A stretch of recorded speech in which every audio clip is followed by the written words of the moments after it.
Imagine taking an aircraft that once defined an era of supersonic combat and giving it a second life as an unmanned weapon designed for the most demanding battles of today. That is the essence of what the Pakistan Air Force is reportedly exploring. Welcome to the DefCam. Please comment, share, and subscribe. Instead of retiring its fleet of F-7 fighter jets quietly, it is considering transforming them into high-speed, unmanned combat aerial vehicles capable of overwhelming even advanced air defense systems. The idea is simple but powerful. Use speed, numbers, and expendability to challenge systems that are designed to stop a small number of high-value targets. At a time when India is strengthening its layered air defense with long-range missile systems, this approach reflects a shift from platform-centric thinking to system-level strategy. The F-7 has a long operational history within the Pakistan Air Force. Derived from the Soviet MiG-21 design and produced in China, it served for decades as a frontline interceptor. Variants such as the F-7P and F-7PG were inducted in significant numbers during the 1980s and 1990s. Over time, these aircraft formed the backbone of air defense duties, providing quick reaction capability due to their high speed and relatively simple design. However, as newer platforms like the JF-17 Block 3 and the J-10CE entered service, the limitations of the F-7 became more apparent. Its avionics, radar, and weapon integration no longer meet the demands of modern air combat. Yet, the airframe itself still holds value. The F-7 is capable of flying at speeds exceeding twice the speed of sound. Its structure is strong enough to handle high-stress maneuvers, and its systems, while outdated for manned combat, can be adapted for remote or autonomous operation. This is where the concept of conversion into unmanned systems becomes technically relevant. By removing the need for a pilot, the aircraft can be repurposed for missions that would otherwise carry high risk. Converting a manned fighter into an unmanned platform is not a simple modification. It requires integration of flight control computers that can replicate pilot inputs with precision. These systems must manage takeoff, navigation, maneuvering, and landing, all while responding to commands from ground control stations or operating under pre-programmed mission profiles. Communication links are critical, as they allow operators to monitor the aircraft and intervene when necessary. At the same time, the system must be capable of continuing its mission even if communication is disrupted. One of the key advantages of using the F-7 as a base for unmanned conversion is its speed. Most existing unmanned aerial vehicles operate at subsonic speeds, which limits their ability to penetrate defended airspace quickly. A supersonic unmanned platform changes this equation. It reduces the time available for enemy radar systems to detect, track, and engage the target. When deployed in numbers, these aircraft can create a saturation effect, where the air defense system is forced to engage multiple incoming targets simultaneously. India's deployment of the S-400 air defense system adds urgency to this concept.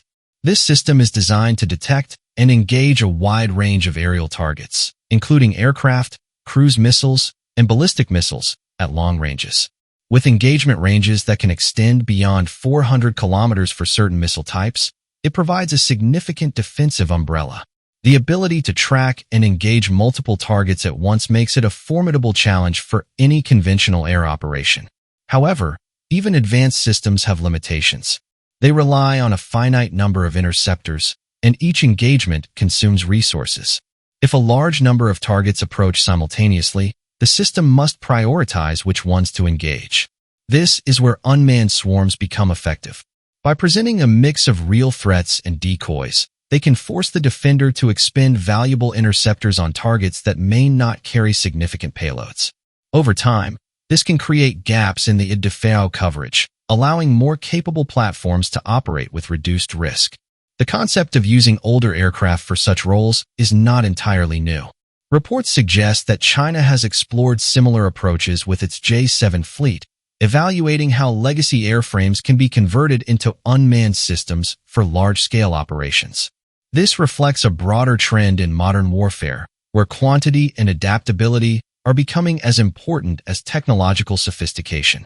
Instead of relying solely on a small number of advanced platforms, forces are looking to create layered capabilities that combine high-end systems with more numerous, lower-cost assets. Pakistan's experience with indigenous unmanned systems provides a foundation for this transition. Platforms such as the Buraq and Shapar series have demonstrated the ability to conduct surveillance and precision strike missions. These systems are designed for endurance and accuracy, often operating for extended periods to gather intelligence or engage specific targets. However, they operate at relatively low speeds and are not optimized for high-intensity air defense environments. Integrating converted F-7 aircraft into this ecosystem would add a new dimension. These unmanned fighters could act as fast-moving elements within a larger network, working alongside slower surveillance drones and manned aircraft. For example, they could be used to trigger enemy radar systems, forcing them to reveal their positions. Once identified, other platforms could target those systems with precision weapons.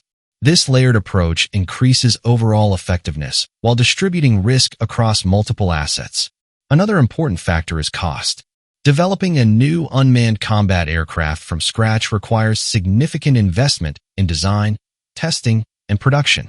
In contrast, converting existing airframes allows for a more economical approach. The basic structure and propulsion system are already available, reducing the need for extensive development. This makes it possible to produce a larger number of platforms within a given budget, which is essential for saturation strategies. Operationally, the use of such systems would require new doctrines and training. Command and control structures must adapt to manage both manned and unmanned assets in real time. Data links must be secure and resilient to interference.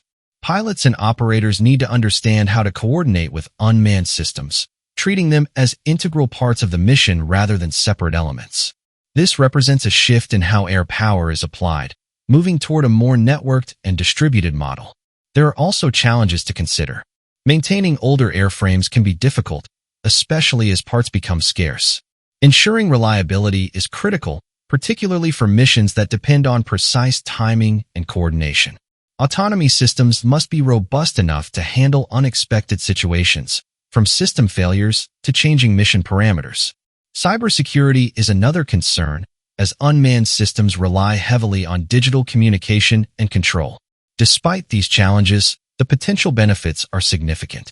By transforming legacy aircraft into unmanned assets, the Pakistan Air Force can extend the life of its existing fleet while enhancing its operational flexibility. It creates an additional layer of capability that complements modern fighters and indigenous drones. In a region where air defense systems are becoming more advanced, such innovation offers a way to maintain balance without relying solely on expensive new platforms. In the end, this approach reflects a broader shift in military thinking. It is no longer just about having the most advanced aircraft. It is about how different systems work together to achieve a common objective. Speed, numbers, coordination, and adaptability all play a role.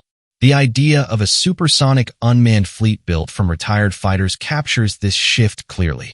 It turns an aging asset into a tool for modern warfare, showing that even in an era of rapid technological change, innovation often begins with reimagining what already exists. Thanks for watching, and stay tuned for upcoming videos.